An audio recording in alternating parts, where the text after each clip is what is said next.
Hi viewers, welcome to filmi craft. நான் உங்கள் அருண். தரமான உலக திரைப்படங்களோட வரிசையில் இந்த எபிசோட நம்ம பார்க்க போற படம் 2018 ஒரு தெலுங்கு மெலோட்ராமா படமாக வெளியான கேர் ஆஃப் கஞ்சரபாலன். இப்போ இந்த படத்துடைய ஒன்லைனர் என்ன அப்படின்னு பாக்குறதுக்கு முன்னாடி இந்த ரிவ்யூ பார்த்து முடிச்சிட்டு பிடிச்சிருந்தது அப்படின்னா லைக் பண்ணுங்க, உங்க ஃப்ரெண்ட்ஸுக்கு எல்லாம் ஷேர் பண்ணுங்க, மறக்காம நம்ம சேனலுக்கு சப்ஸ்கிரைப் பண்ணுங்க. சப்ஸ்கிரைப் பண்ணும்போது பக்கத்தில் இருக்க நோட்டிபிகேஷன் பெல் ஐக்கானையும் கிளிக் பண்ணுங்க. அப்பதான் நம்மளுடைய வீடியோஸ் எல்லாம் உங்களை ஆன் டைம் வந்து சேரும். இப்போ இந்த படத்துடைய ஒன்லைனர் என்ன அப்படின்னு நம்ம பார்த்தலாம். 4 வேற வேற அழகான காதல் கதைகள். இந்த 4 கதைகளும் ஒரு மைய புள்ளியில இணையும் பொழுது நம்மளே எதிர்பார்க்காத ஒரு கிளைமேக்ஸோட முடியறது தான் இந்த படத்துடைய ஒன்லைனர். இப்போ அந்த படத்துடைய டீடைல் ரிவ்யூக்கு போகலாம்.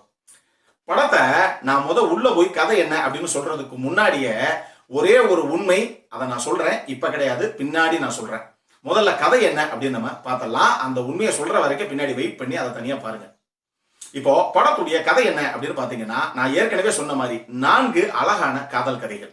இந்த ஒரு கதையா நான் சொல்லிடுறேன். ஆக்சுவலி ஒரு கதை தான் மெயினான ஒரு ஸ்டோரியாக ஓடுது. மீனி 3 கதையுமே ஒரு கிளை கதையாக சப் ஸ்டோரி மாதிரி ஓடுது. இந்த மெயின் கதை என்ன அப்படின்னு பாத்தீங்கன்னா, அந்த படத்துல இருக்கிற, அதாவது அந்த கதையில இருக்கிற ஹீரோவோட பேரு ராஜு. இவரு 49 வயசான ஒரு ஆளு. இப்ப வரைக்கும் இவர் கல்யாணம் ஆகல. இதன் காரணமாகவே இவ்வளவு வயசாகி கல்யாணம் ஆகல அப்படின்னாலே ஊர்ல போற வரவங்கலாம் என்ன பேசுவான்னு தெரியும் உங்களுக்கு. அந்த மாதிரி பல விஷயங்கள், பல அவமானங்கள், பல கேலி கூத்துகள் எல்லாம் வந்து இவர் சந்திக்கிறாரு இவருடைய டெய்லி லைஃப்லயே. இவர் பேசிக்காகவே ஒரு கவர்மெண்ட் ஆபீஸ்ல அட்டெண்டராக வேலை பார்க்கிற ஒரு ஆளு. இவருடைய ஆபீஸ்ல ராதா அப்படின்னு சொல்லி ஒரு 42 வயசு லேடி வேற ஒரு ஆபீஸ்ல இருந்து டிரான்ஸ்பர் வாங்கிட்டு இவருடைய ஆபீஸ்ல வந்து ஜாயின் பண்றாங்க. இவங்க 2 பேத்துக்குள்ள இடையில ஒரு காதலும் மலருது ஒரு கட்டத்துல. இதுக்கப்புறம் இவங்களுடைய காதல் கைகூடிச்சா இல்லையா அப்படிங்கறதா அந்த மெயின் கதையுடைய முடிவு. இப்ப கதை நம்பர் 2.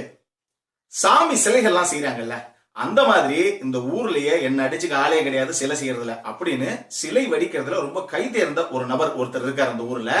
அவருக்கு சுந்தரம் அப்படின்னு சொல்லி ஒரு பையன். அந்த பையன் பாக்குறதுக்கு ஒரு 6ஆம் பேலா படிக்கிற பையன் மாதிரி இருக்கான்.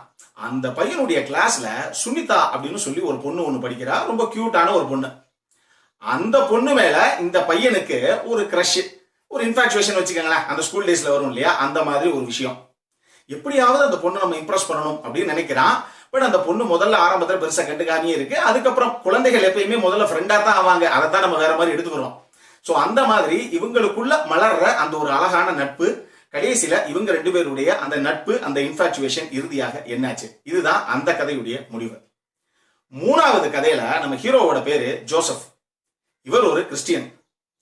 இவரு ஊர்ல இருக்கிற ஒரு பெரிய ஆளு. அவர்கிட்ட அந்த ரைட் ஹேண்ட் லெஃப்ட் ஹேண்ட் மாதிரி அடியாள் இருப்பாங்கல்ல, அந்த மாதிரி ஒரு வேலையை பார்த்துக்கிட்டு இருக்காரு. இவர் கூட 2 ஃப்ரெண்டு. இவங்க எல்லாரும் சேர்ந்த மாதிரி அப்பப்ப அவர் என்ன பெரியவர் சொல்றாரோ அந்த வேலையெல்லாம் போய் ரவுடித்தனம் பண்றதா உங்களுக்கு வேலை. யாரையாவது அடிச்சு தூக்குங்கன்னா அடிக்க வேண்டியது. இவருடைய லைஃப்ல இவர் மீட் பண்ற பார்கவி அப்படின்னு சொல்லி ஒரு பிராமின் பொண்ணு. இவங்க 2 பேத்துக்குள்ள அதுக்கப்புறம் ஒரு தருணத்துல முளைக்கிற ஒரு காதல். இவங்க 2 பேத்துக்குள்ள இருக்கிற இந்த காதல் கடைசியாக கைகூடிச்சா இல்லையா அப்படிங்கறதா அந்த கதையுடைய முடிவு. கதை நம்பர் 4. இந்த கதையில ஹீரோவோட பேரு கட்டம். இவரு ஒரு ஒயின் ஷாப்ல வேலை பார்க்கிறாரு. அதாவது சரக்கு வாங்க வரவங்களுக்கு எல்லாம் காசை வாங்கி போட்டுட்டு சரக்கு எடுத்து கொடுப்பாங்கல்ல, அந்த மாதிரி ஒரு நபராக வேலை பார்த்துட்டு இருக்காரு. ஆனா இவருடைய கடையில கிட்டத்தட்ட 1 வருஷமாக ஒரு மாஸ்க் மாதிரி, மாஸ்க்னா கண்ணு மட்டும் தெரியற மாதிரி படுதா மாதிரி போட்டு கட்டிருப்பாங்கல்ல, அந்த மாதிரி கட்டிக்கிட்டு ஒரு பொண்ணு டெய்லி சரக்கு வாங்க வருது.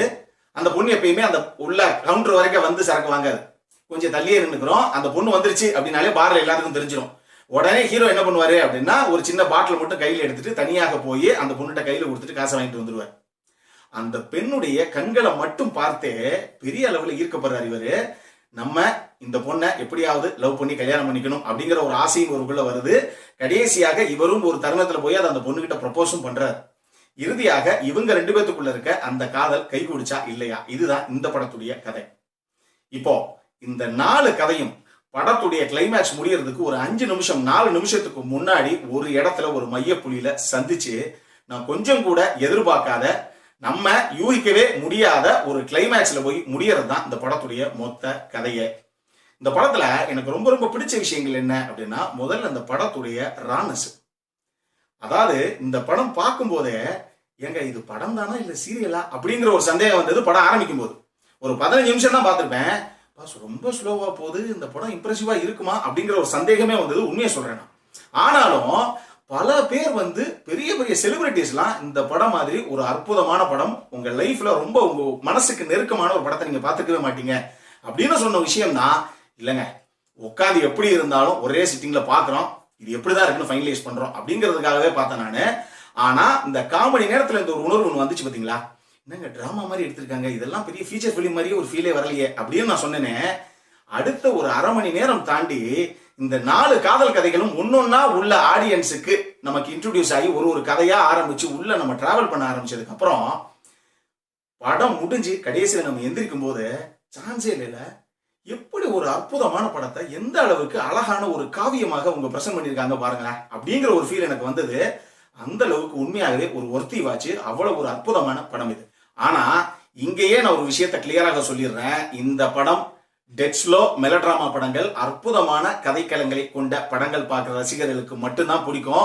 பெரிய அளவுல நான் உங்க பேச்சை கேட்டு இது பெரிய த்ரில்லராக இருக்கும் போல அப்படின்னு நினைச்சு போனேன் அப்படிங்கிற மாதிரி ரசிகர்களும் சரி, இந்த மாதிரி thriller, crime investigation thriller, crime thriller, mystery thriller, suspense thriller இவங்களுக்கும் இந்த படத்துக்கும் சம்பந்தமே கிடையாது. ஆனா இந்த படம் ஒரு அற்புதமான படம் அப்படிங்கிறத என்னால 100% அடிச்சு சொல்ல முடியும். ரொம்ப சூப்பரான ஒரு படம் தான் இது. படத்துல எனக்கு ரெண்டாவது ரொம்ப ரொம்ப பிடிச்ச விஷயம் என்ன அப்படின்னா, இந்த படத்துடைய சினிமோட்டோகிராஃபி. இந்த படம் நான் சொன்ன மாதிரி இது வந்து வருண் அண்ட் ஆதித்யா அப்படிங்கிற 2 பேர் தான் சினிமோட்டோகிராஃபி பண்ணியிருக்காங்க. நான் சொன்ன மாதிரி படம் ஆரம்பிச்ச ஒரு 10-15 நிமிஷத்துலலாம் எங்க இது படம் தானா இல்ல நாடகமா அப்படின்னு நினைக்கிற அளவுக்கு அவ்வளவு ராவாக எடுத்திருக்காங்க. இந்த படம் பார்க்கும்போது, அதுவும் படம் பார்த்து முடிச்ச உடனே மொத்தமாக எனக்கு தோணுன விஷயம், பாலு மகேந்திரா சார் இன்னைக்கு எடுத்திருந்தாருன்னா இந்த மாதிரி ஒரு படத்தை தான் எடுத்திருப்பாரு. அந்த அளவுக்கு அற்புதமாக அவர் எப்படி பொதுவாக ஆங்கிள்ஸ் வைப்பாரோ, எந்த அளவுக்கு உண்மைக்கு நெருக்கமாக காட்சிகளை பதிவு பண்ணுவாரோ அந்த அளவுக்கு இருந்தது. இந்த படத்துடைய சினிமோட்டோகிராஃபியும் ரொம்ப சூப்பரா இருந்துச்சு. குறிப்பிட்டு சொல்லணும்னா ஒரே ஒரு ஷாட், ஆக்சுவலி நம்ம கட்டம் வந்து அந்த சலீமாவை நான் சொன்னேன்ல, அந்த ஒயின் ஷாப்ல மீட் பண்ற ஒரு லவர்ஸ், அந்த ஹீரோ சலீமா கிட்ட போய் காதலை ப்ரப்போஸ் பண்ற ஒரு சீன் ஒண்ணு இருக்கு. அது ஒரு என்ன சொல்றது, ஒரு ஸ்ட்ரீட் லைட்டு பக்கத்துல ஒரு பிரிட்ஜ் இருக்க மாதிரி ஒரு என்விரான்மெண்ட்னு வச்சுக்கோங்களேன். ஃபுல் டார்க்ல தான் எடுத்திருப்பாங்க, அங்கங்க லைட்டிங் இருக்கும். அந்த சீனு ஒரு வைட் ஆங்கிள் ஷாட், 2 தடவை வரும் அந்த ஷாட், ரெண்டுமே ஒரு வைட் ஆங்கிள் ஷாட்டா தான் கேப்சர் பண்ணிருப்பாங்க. அவ்வளவு சூப்பராக இருக்கும் சினிமோட்டோகிராஃபி அந்த சீன்ல. படத்துல மூணாவது எனக்கு ரொம்ப ரொம்ப பிடிச்ச விஷயம், இந்த படத்துடைய மியூசிக்.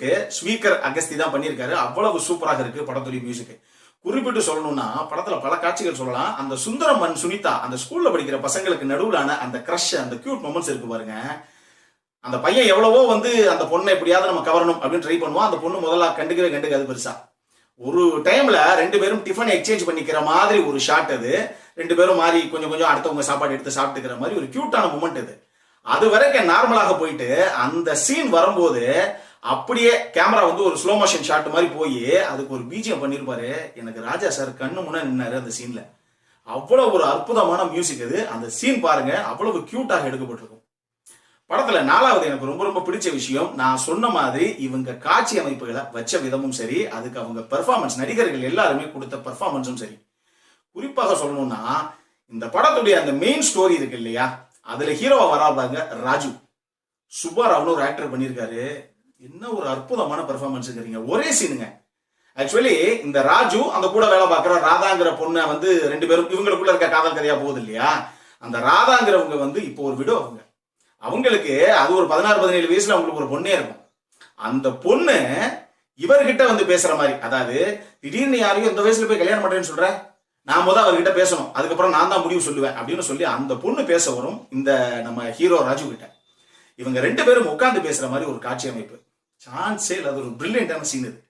அந்த பொண்ணு அவ வயசுக்கு உண்டான துடுக்குத்தனமாக பல கேள்விகளை கேட்பான். ஆனா இவரு 49-50 வயசு நிரம்பிய ஒரு நபரு அவருடைய லைஃப்ல எவ்வளவு விஷயங்களை பார்த்திருப்பாரு. அவருடைய அனுபவத்துல ஒரு நட்புனா என்ன, அன்புனா என்ன, காதல்னா என்ன, துரோகம்னா என்ன, பாசம்னா என்ன, எல்லா விஷயங்களையும் பார்த்து சளைச்சு போயிருக்கும் அந்த வயசுல. சோ அவர் திரும்பி பேசுற டயலாக் ஒண்ணு இருக்கும், நீ கேட்கிற கேள்வி எல்லாம் எனக்கு புரியுதுமா, அது உன் வயசுக்கே உண்டான அந்த துடுக்குத்தனத்துக்கான கேள்வி, ஆனா நீ நினைக்கிற மாதிரி ஆள் நான் கிடையாதுன்னு சொல்லி ஒரு சின்ன எக்ஸ்பிளனேஷன் கொடுப்பாரு. அவ்வளவு சூப்பரான ஒரு காட்சி. அந்த சுப்பாராவ் அந்த அளவுக்கு அற்புதமாக பெர்ஃபார்ம் பண்ணியிருப்பாரு அந்த கதாபாத்திரத்தையே. அடல் கண்டென்ட்டை பொறுத்த அளவுக்கு இந்த படத்துல எந்த விதமான அடல் கண்டென்ட்டும் கிடையாது. நீங்க ஃபேமிலியோட தாராளமாக பார்த்து ரசிக்கலாம். இந்த படம் நெட்ஃபிளிக்ஸ்லயே சப்டைட்டிலோட அவைலபிளாக இருக்கு, பார்த்து ரசியுங்கள். இந்த படத்திற்கு ஃபில்மி கிராஃப்ட் கொடுக்கக்கூடிய ரேட்டிங் 8.5 அவுட் ஆஃப் 10. இப்போ நம்மளுடைய அடுத்த செக்மெண்ட்டுக்கு போறதுக்கு முன்னாடி நான் இந்த ரிவ்யூ ஆரம்பிக்கும் போது ஒரு உண்மையை உங்களுக்கு நான் பின்னாடி சொல்றேன் அப்படின்னு நான் சொன்னேன். இந்த படம் அவ்வளவு ஒரு அற்புதமான படம், சூப்பராக இவங்க எடுத்திருக்காங்க. அதுல சந்தேகமே கிடையாது. அதன் காரணமாகத்தான் அவ்வளவு செலிபிரிட்டிஸுமே பாராட்டி குவிச்சிருக்காங்க அந்த படத்தை. கடைசியாக நான் பார்த்த வரைக்கும் ராஜமௌலி சாருமே, நான் பொதுவாக இந்த படத்தை போய் பாருங்கன்னு யாரையும் ரெக்கமெண்ட் பண்ண மாட்டேன். ஆனா இந்த படம் நீங்க பார்க்கலாம். பார்த்தீங்கன்னா உங்க மனசுக்கு நெருக்கமாக ஒரு பெரிய உணர்வை இந்த படம் கொடுக்கும் அப்படின்னு சொல்லியிருந்தேன். ஆனா ஒரே ஒரு விஷயம் என்ன அப்படின்னா, இந்த படத்துடைய மேக்கிங், அவங்க பிரசன்ட் பண்ண விதம் எல்லாமே அற்புதம். ஆனாலும் 2016 ஒரு இஜிப்தியன் படமாக வெளியான ஹெத்தா த லாஸ்ட் லெக்சர் அப்படிங்கிற படத்துடைய கரு தான் இந்த படத்துடைய கரு. அந்த ஹெத்தா த லாஸ்ட் லெக்சர் அப்படிங்கிற படத்தை நம்ம ஏற்கனவே நம்மளுடைய சேனல்ல ரிவ்யூ பண்ணிட்டோம். அதுக்கான அந்த ரிவ்யூ லிங்கையும் நான் கீழே டிஸ்கிரிப்ஷன்ல கொடுக்குறேன். சந்தேகம்னா அந்த ரிவ்யூவை நீங்க செக் பண்ணுங்க. அந்த படத்தையுமே கூட நீங்க பார்த்துட்டு, இந்த படம் ஏற்கனவே பார்த்துருந்தீங்க அப்படின்னா அந்த படமும் பார்க்கலாம். இந்த ரெண்டு படத்திற்கும் என்ன ஒரு சின்ன ஒற்றுமை இருக்குங்கிறது உங்களுக்கு அப்ப புரியும். இதுல இன்னொரு விஷயம் அப்படின்னா, அந்த ஹெத்தா த லாஸ்ட் லெக்சர்ங்கிற படத்தை தான் போனி கபூர் ரீமேக் ரைட்ஸோட வாங்கியிருக்காரு. அதை தான் நம்ம தலை பண்ண போறதாக பேச்சு அடிபட்டுச்சு. அந்த படத்துடைய அந்த கரு அதே மாதிரி 4 காதல் கதைகள். அந்த 4 காதல் கதைகள்லயும் வர்ற ஹீரோவுடைய லைஃப் ஒரு இடத்துல மீட் ஆகும்போது என்ன நடக்குது அப்படிங்கிறது தான் அந்த படத்துடைய கிளைமேக்ஸ் ஆகவும் இருக்கும். அதே தான் இந்த படத்துடைய கிளைமேக்ஸும். அதே மாதிரி ஒரு கதை தான். இவங்க எங்க அந்த படத்தை கொஞ்சம் டிஃபரன்ஷியேட் பண்ணிட்டாங்கன்னா, ஸ்டோரி பிளாட்ல வர அந்த கேரக்டரைசேஷன் டிசைனிங் இருக்கு இல்லையா, அந்த கேரக்டர்ஸ் எல்லாம் இவங்க கம்ப்ளீட்டாக கொஞ்சம் மாத்திட்டாங்க. மற்றபடி கதை கரு அப்படின்னு எடுத்துக்கிட்டீங்கன்னா அந்த படத்துல இருந்து அப்படியே இன்ஸ்பயர் ஆகி எடுக்கப்பட்ட படம் தான் இதுவும். இப்போ நம்மளுடைய அடுத்த செக்மெண்டான இன்ட்ரெஸ்டிங் ஃபேக்ட்ஸ் அபௌட் தி மூவிக்கு போகலாம்.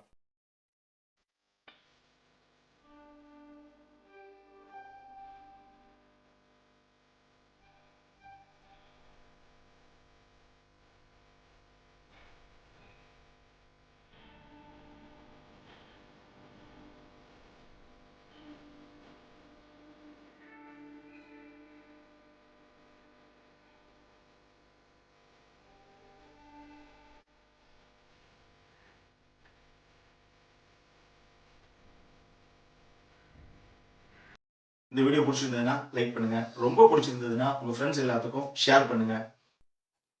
உங்களுடைய கருத்துக்கள் ஏதாவது இருந்தது அப்படின்னா கீழே இருக்க கமெண்ட் செக்ஷன்ல எங்களுக்கு தெரிவிங்க. வீடியோவை க்ளோஸ் பண்றதுக்கு முன்னாடி சப்ஸ்கிரைப் பண்ணுங்க. சப்ஸ்கிரைப் பண்ணும்போது பக்கத்துல இருக்க நோட்டிபிகேஷன் பெல் ஐக்கானையும் கிளிக் பண்ணுங்க. அப்பதான் எங்களுடைய வீடியோஸ் எல்லாம் உங்களை ஆன் டைம் சேரும். இதே மாதிரி இன்னொரு உலகத்தரமான படத்தோட அடுத்த முறை உங்களை சந்திக்கிற வரைக்கும் it is Arun signing off. By.